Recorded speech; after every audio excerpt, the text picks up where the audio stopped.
कैरभिभरत् सर्वान् ऋषीश्चक्रशतं समाः महासरस्वती सैव जाता शाकम्भरी शिवा नाम्नां सहस्रं तस्यास्ते वक्ष्यामि शृणु भक्तितः।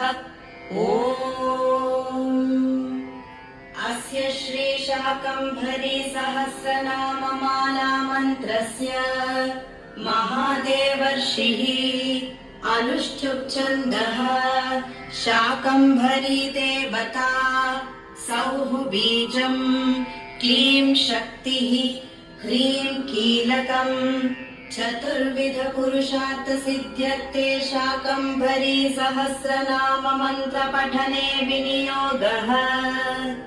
अथ ध्यानम् सौवर्ण सिंहासन संस्थितां शिवां त्रिलोचनां चन्द्रकलावतंसिकाम्